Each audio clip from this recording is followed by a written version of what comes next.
I see those tears in your eyes. I feel so helpless inside. Oh love, there's no need to hide. Just let me love you when your heart is tired. Halo guys, balik lagi channel Cayum dan balik lagi ke Transfer Vlog. Di video ini kita bakal ngomongin soal Gianluigi Donnarumma pastinya, karena ini bener-bener highly requested banget. Banyak kalian yang minta gue ngomongin ini, ngebahas masalah ini, karena Donnarumma ini actually kayak bener-bener lagi seru banget. Dan bahkan gue kira dari awal tuh kayak cuman sekedar Donnarumma gak mau perpanjang kontrak. Kalau kalian gak tahu, jadi kontrak Donnarumma di Milan itu selesai tahun depan, Juni 2018 gitu loh. Jadi kayak mereka kemarin udah kasih proposal untuk perpanjangan kontrak nih, yang ditolak sama Donnarumma. Kayak itu mengagetkan berbagai pihak gitu loh. Tapi sebenarnya gue awalnya juga gue mikir bahwa Donnarumma pengen duit gitu. Kayak gue sebelum gue bener-bener dalamin masalah ini, gue kira kayak gitu. Tapi ternyata setelah gue baca-baca artikel dan gue lihat segala macam dari berbagai sumber, ternyata ini kisahnya menarik banget sih. Ada suatu cerita di dalamnya yang kalian harus dengar juga. Jadi bisa dibilang inti dari cerita ini adalah sebenarnya tuh kayak ini tuh bukan persaingan sih, tapi mungkin perseteruan antara pihak klub dan agennya Donnarumma. Mino Raiola pastinya kalian tahu sendiri itu, karena agen yang luar biasa eksis tuh, agennya Pogba, Zlatan Ibrahimovic, Mario Balotelli juga. Jadi bener-bener ini agen yang tingkatnya udah kelas kakap gitu loh. Dan agen ini tuh bisa dibilang emang berlawanan banget sama pihak klub. Jadi ceritanya tuh gini awalnya. Sporting directornya Milan namanya Massimiliano Mirabelli. Jadi dia itu tuh dari awal si Raiola ini ngomong bahwa si Mirabelli ini tuh sering banget push Donnarumma supaya kayak udah lu tekan kontrak aja langsung, kontrak gitu. Bahkan waktu itu sampai tuh yang 4 pertandingan terakhir Liga, jadi masih sisa 4 pertandingan nih, tapi Donnarumma tuh udah dipaksa terus-terusan. Sampai yang Donnarummanya tuh bahkan pas latihan aja dia kayak ngindarin si Mirabelli ini, sporting directornya Milan. Jadi bener-bener dia tuh ada di posisi dimana dia kayak gak nyaman gitu loh di klub ini gitu, karena bener-bener dipaksa terus kayak kelihatan juga dari mungkin dari fans segala macam, karena pasti fans juga udah pernah tahu nih bahwa setahun lagi kontraknya habis, dan kalau Donnarumma nggak perpanjang di musim panas ini, ya itu tanda-tanda gawat, tanda-tanda dia bakal cabut. Dan kalau misalnya dia nggak perpanjang kontrak tuh, Milan bakal rugi, karena tahun depan Donnarumma bisa diambil sama klub lain, dan itu bisa gratis gitu loh, karena kontraknya udah habis kan.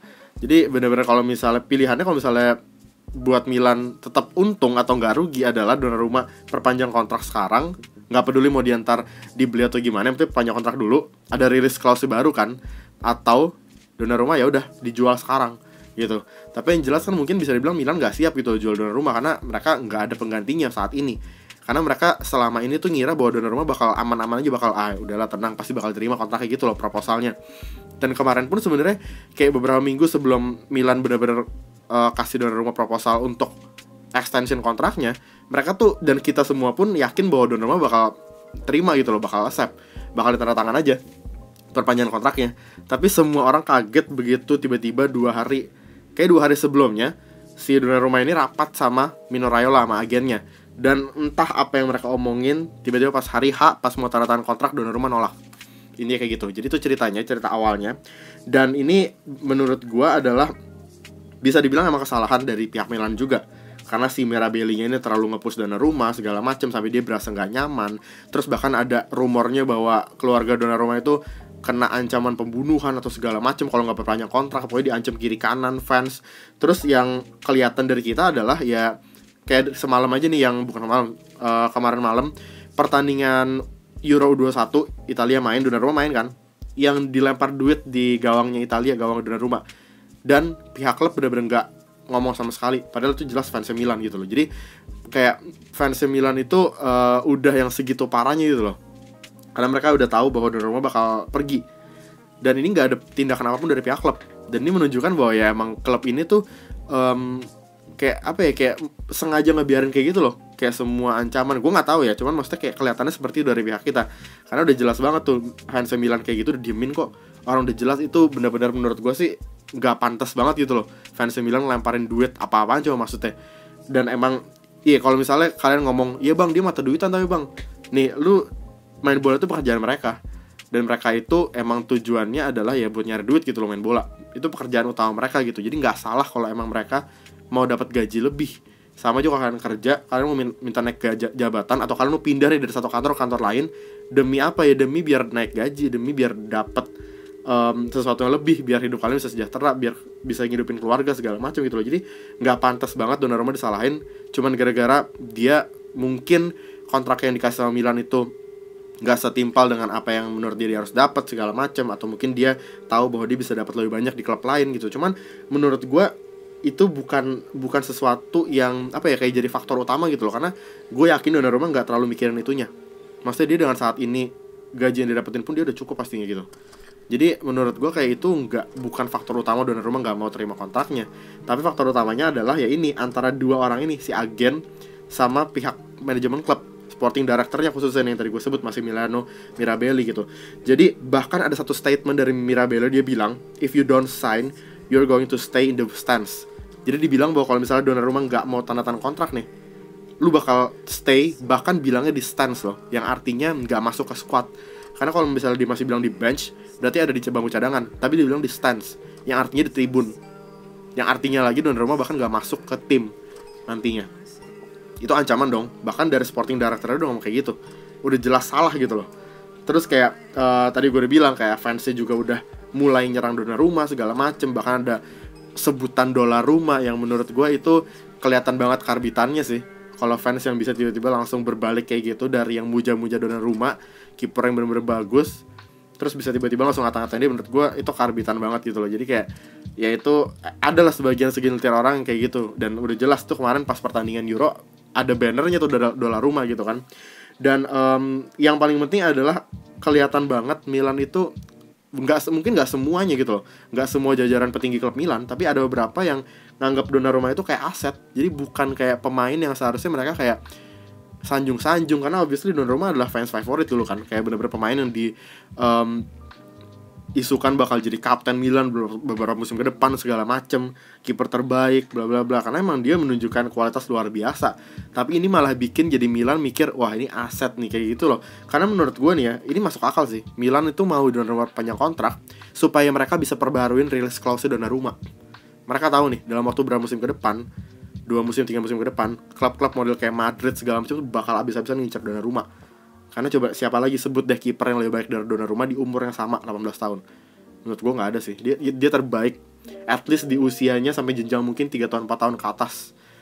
Gak bakal ada yang lebih baik lagi dari Donnarumma.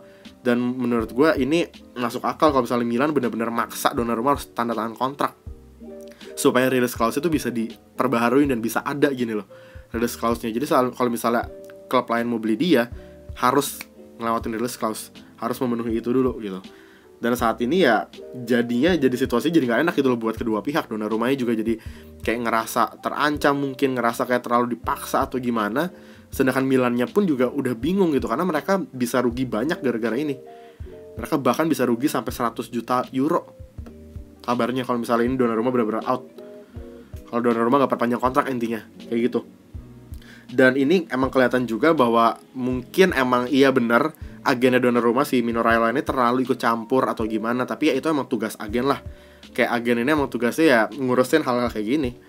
Dan agen ini dibilang sama sporting director nyerang balik gitu loh. Gak cuma si Mino Raiola nyerang, tapi sporting director itu nyerang balik. Dia bilang bahwa ini kemarin Donnarumma 2 hari sebelumnya kok mau-mau aja terima kontrak, terus tiba-tiba habis rapat sama lu tiba-tiba gak mau sih. Dia ngomong kayak gitu. Dan dia nyalahin si Mino Raiola, dia bilang bahwa ini gara-gara lu, keputusan ini lu yang ambil pasti ini, karena kita yakin Donnarumma sebenarnya mau perpanjang kontrak.